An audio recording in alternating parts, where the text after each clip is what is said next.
Chapter 13. In making my coyote robe, I had used only the best fur, leaving the flank and belly fur, which, to me, looked too good to throw away. I thought, why can't I dye that fur and make something out of it? I had some diamond dye for wool, which I dissolved and put into a boiler of water until I had the desired color. Then I put the skins and boiled them in the dye bath, when all at once I discovered I had a slimy mess of coyote hair and shredded hide. It made me sick at my stomach to even empty it into the hole I prepared to bury it in. In my homesteading experience, I had achieved many accomplishments, but now I was sure I couldn't dye fur. We were gaining some. We had a saddle horse as well as a good team of work horses with which to do our summer's work. Then Daddy took sick again. For weeks he sat, propped up in bed, and there seemed to be something worse than a shortage of breath ailing him this time. The Cowboys came over and helped me get Daddy to bed in the wagon. Then they drove him to the hospital in Reno.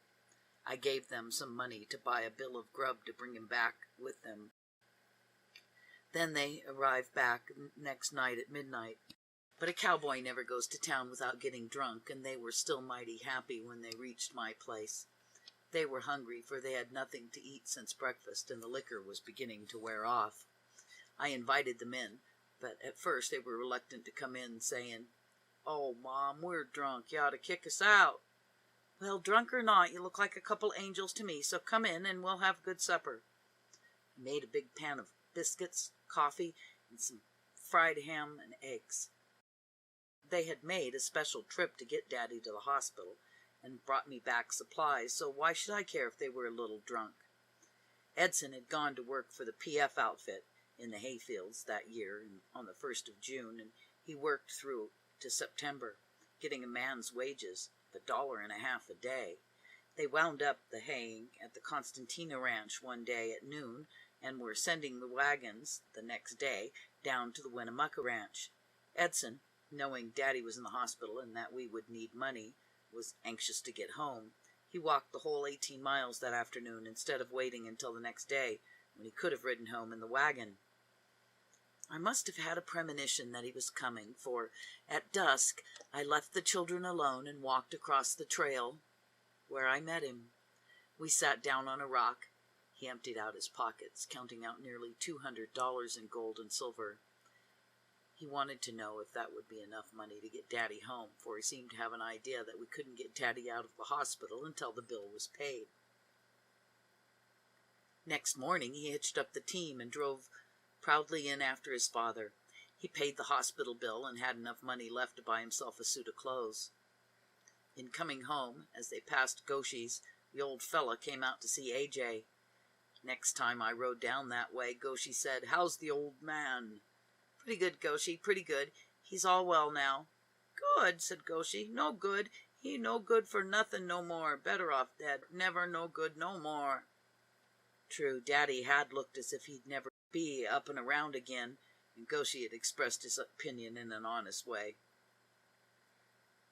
While Daddy was still in the hospital and Edson was away working, our hay had to be harvested. I was so proud to have a team and all the necessary implements that I wasn't thinking about all the hard work involved in putting up the hay. I had 10-year-old Alice to help me in the hayfield, while 12-year-old Jessie did the cooking and the housework.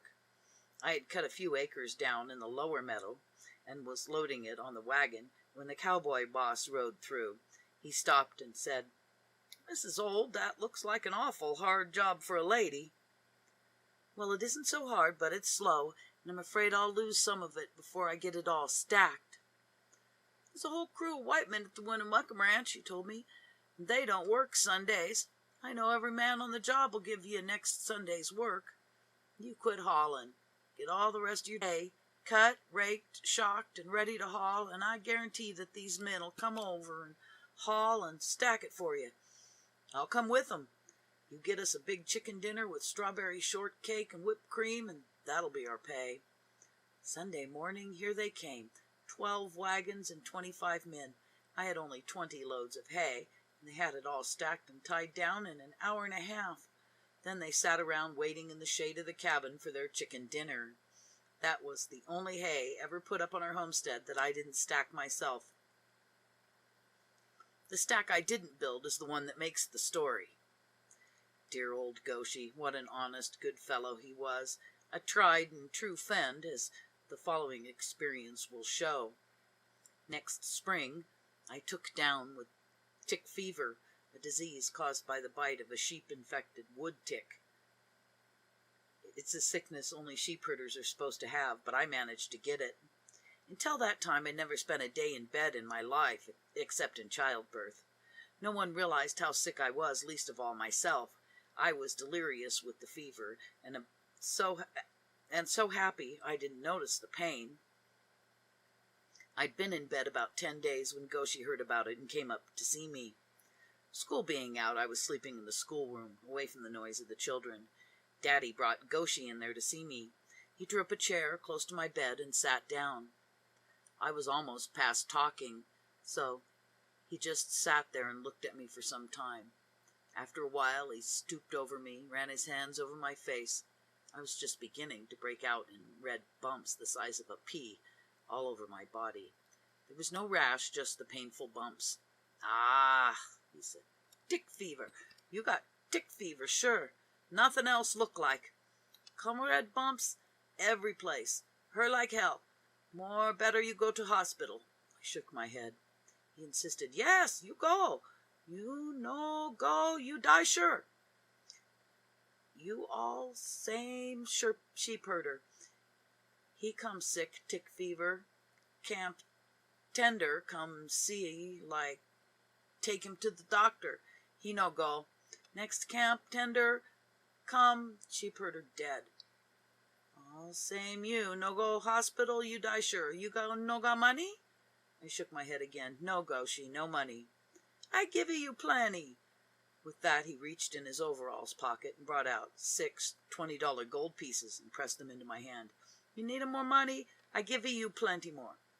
My boss, he come today. You make little Alice make letter your sister in Reno. I give letter my boss. He take to town your sister." Fortunately, the plan succeeded.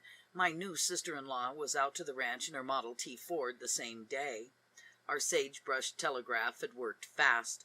She had driven out through a snowstorm, although it was the 1st of May. Cars in those days were not equipped with windshield wipers, and she had to stop every few minutes to wipe off the snow so she could see to drive. It was snowing so badly we decided she should stay all night. That delay was almost the death of me, for a blood clot settled in my leg during the night, and by morning the leg was almost the size and color of a stovepipe.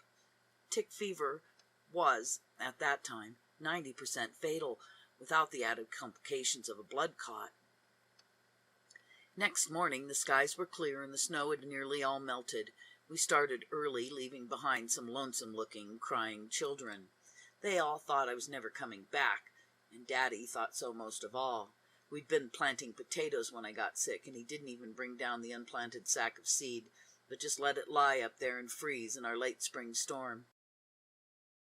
Later, when I asked him why he didn't finish planting the potatoes, he replied, "Hell, old lady, I thought you weren't coming back, and if you didn't, we weren't going to need any potatoes." I don't know what he intended to do. Miraculously, I recovered. Goshi's 620s and a little more cleared my doctor and hospital bills. It was years before we were able to repay him, not until after World War I, when we had gone off gold standard.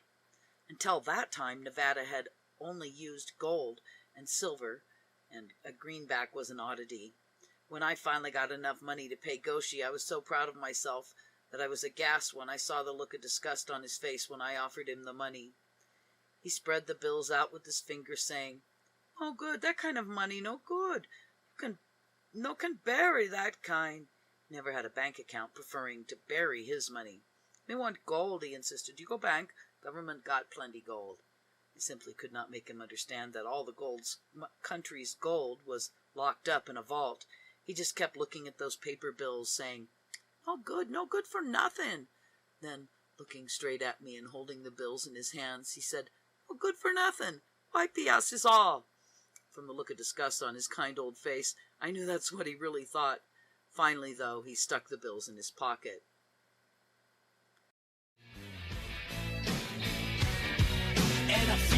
like New York City. Get me to the fun.